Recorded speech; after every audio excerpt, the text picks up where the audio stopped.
Hello dear student, स्वागत है आप सब लोगों का क्लियर क्लब क्लासेस में। आज जो आपकी अपडेट है वो मेडिकल फील्ड से रिलेटेड है। 18 नवंबर की आज की आपकी यहाँ पे विज्ञप्ति है, ये देखने को मिल रही है हमें। चलिए देखिए क्या इसमें है, क्या चीज़ें हमें देखने को मिलेगी। इससे पहले कुछ दिन पहले आपको उत्तराखंड चिकित्सा एवं सेवा चयन बोर्ड द्वारा एएनएम की पोस्ट आपकी क्या है यहाँ पर रिलीज की गई थी, है ना। स्वास्थ्य कार्यकर्ता की पोस्ट रिलीज की गई थी।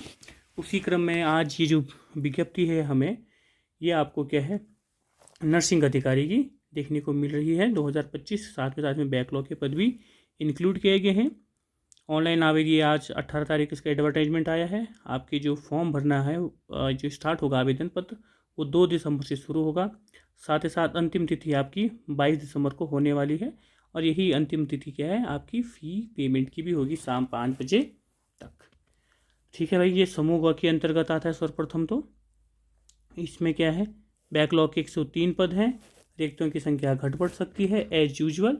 टोटल नंबर ऑफ पोस्ट अगर हम यहाँ पे देखें तो ये आपकी जो निकल के आती है ये 500 समथिंग यहाँ पे पोस्ट देखने को मिलेगी आपको। ठीक है, चलिए फर्स्ट अगर हम देखें ये जो आपकी विज्ञप्तियों का ब्यौरा अगर हम देखें, नर्सिंग अधिकारी महिला, जिसमें आपके डिप्लोमा धारक और डिग्री धारक। डिप्लोमा धारक ये आपके जीएनएम वाले हो चुके हैं, जिनके पास आपका जीएनएम होगा। डिग्री धारक आपके बीएससी नर्सिंग वाले लेवल 7 की पोस्ट है, काफ़ी अच्छी पोस्ट है भाई लेवल 7 की। ये रिक्तियों की संख्या दी थी 64 टोटल, यहाँ पे 32 14 ये 49 टोटल, यहाँ पे आपको 103 देखने को मिलेगी। ये है आपकी बैकलॉग की। ठीक है, अब जो नए पद हैं आपके, और जो नए पद हैं वो आपके नर्सिंग अधिकारी महिला 401 पद, सॉरी ये आपका पोस्ट कोड है 401। यहाँ जो टोटल पद हैं आपको देखने को मिलेंगे वो 63 मिलेंगे। और साथ ही साथ नर्सिंग अधिकारी डिग्री धारक ये भी महिला है, ये पढ़ लीजिए 31। नर्सिंग अधिकारी पुरुष डिप्लोमा धारक जो जीएनएम किया है उनके लिए यहाँ पे 5 पोस्ट देखने को मिलेगी। और नर्सिंग अधिकारी पुरुष जिन्होंने आपके बीएससी नर्सिंग समथिंग की है उनको भी यहाँ पे क्या है 4 पोस्टें आपको देखने को यहाँ पे इनकी मिलेंगी। क्लियर है, यहाँ पे जो पोस्टें हैं वो बैकलॉग की पोस्टें ज़्यादा हैं। नर्सिंग अधिकारी पुरुष की जो बैकलॉग में पोस्टें हैं वो आपकी 5 और 4 पोस्टें, क्योंकि इनमें जो रेशियो था आई थिंक वो 20% बॉयज़ के लिए होता है, बाकी 80% गर्ल्स के लिए होता है। होप सो आप उस फील्ड वाले हो, आपको ज़्यादा पता होगा। ठीक है, यहाँ पे ये चीज़ अगर मेंशन किया गया, इन्होंने भी हाईलाइट किया है, तो ये कहो कि अगर आपके भूतपूर्व सैनिक और स्वतंत्रता संग्राम सेनानी आश्रित के पद पे अगर कोई प्रवृत्ति नहीं मिलता है तो उनको आगे क्या है अग्रसारित ना करके परिवर्तन क्रम में, है ना, मेरिट बेस पे जो बच्चे आ रहे होंगे उनसे ये फिल किए जाएंगे। बट दिव्यांग जिनके जो पद हैं हैंडीकैप के हैं उनको आगे फॉरवर्ड किया जाएगा नेक्स्ट ईयर के लिए। ओके, चलिए लेवल 7 की पोस्ट है, आपको भी पता है, अराजपत्रित नॉन रजिस्टर्ड है, अंशदायी पेंशन युक्त।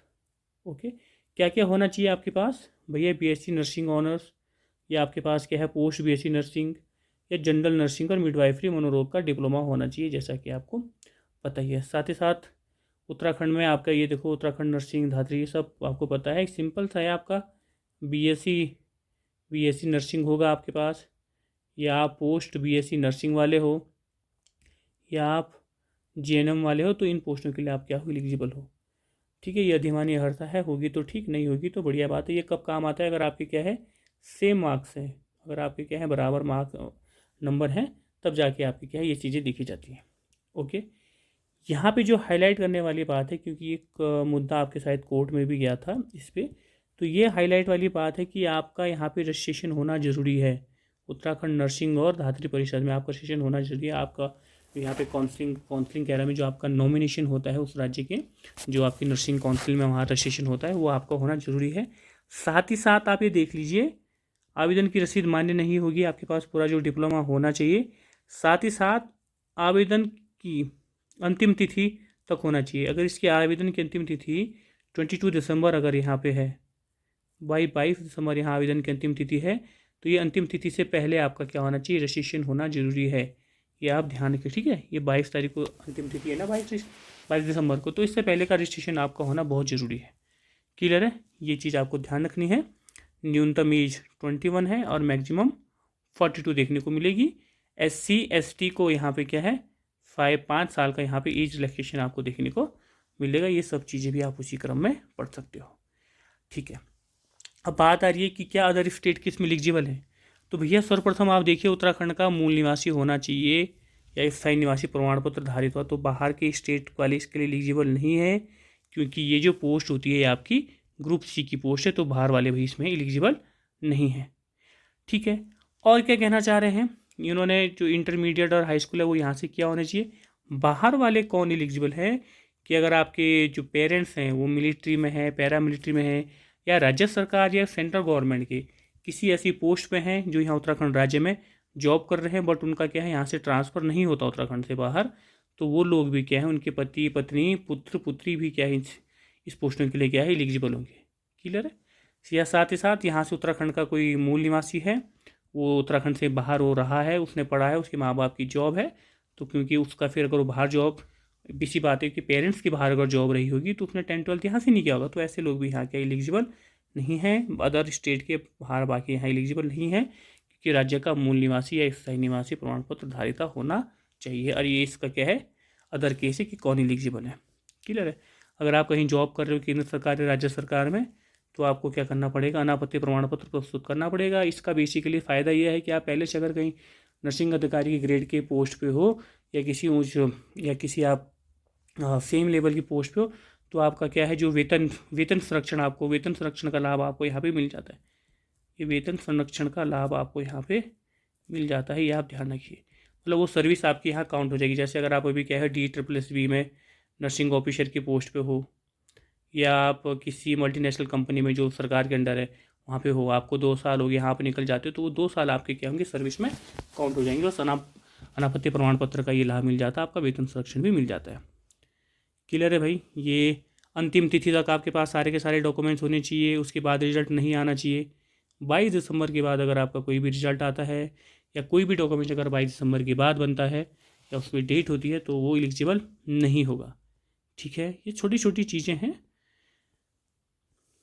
अगर आपने पदक विजेता हो, ये तो वैसे लेवल 7 की पोस्ट है, तो आपको क्या है, कॉमनवेल्थ गेम और एशियन गेम्स में आप अगर आपको कोई कुशल खिलाड़ी हो, आपको 4% का वेटेज चाहिए कुश्ती खिलाड़ी के लिए, तो आपको क्या है, कॉमनवेल्थ गेम या एशियन चैम्पियनशिप में पदक धारिता होना चाहिए या प्रतिभाग किया होना चाहिए, क्योंकि ये लेवल 7 की पोस्ट है आपकी। ठीक है, ये आपके काम नहीं आएंगे इससे नीचे वाले। ओके जी, चलिए। राष्ट्रपिता भारत का नागरिक हो, शरणार्थी हो, सब चलेगा यार, यहाँ सब चलेगा। फीस देख लीजिए। अनारक्षित आपकी 300 है, EWS आपकी 150 है, OBC आपका 300 है, SC 300 सॉरी 150, दिव्यांग भी 150 आपके यहाँ पे देखने को मिलेगा। बाकी आप समझ इसको पढ़ लीजिए, है ना। ये मेन चीज़ें तो मैंने आपको बता दी, बाहर वाली एलिजिबल नहीं है। और ये है भैया आपका फर्स्ट टाइम, ये प्रथम बार है कि जब आपका इसमें क्या है, रिटर्न देखने को मिलेगा। इससे पहले आपके 2 बैच लग चुके हैं, वो आपके लगे थे मेरिट बेस पे, तो ये है आपका रिटर्न बेस पे 200 अंकों का प्रश्न पेपर होगा, इसमें 3 घंटे का होगा। ये देख लीजिए, डिप्लोमा धारक वालों के लिए जो 100 अंक का होगा, यहाँ पे इसका डिस्ट्रीब्यूशन है। Nursing foundation, medical, psychology, nutrition, maternal health, child, community, mental, ये देख लीजिए। ऐसे ही डिग्री धारक वालों के लिए भी ये आपका 100 नंबर हो गया। दूसरा 100 नंबर आपका सामान्य हिंदी, सामान्य ज्ञान और सामान्य अध्ययन का, और ये देख लीजिए 20 नंबर सामान्य हिंदी, 40 आपका सामान्य ज्ञान और 40 नंबर आपके बौद्धिक क्रिया, सामाजिक गणितीय, ये सब देखने को मिलेगा। तो ये है आपका सिलेबस।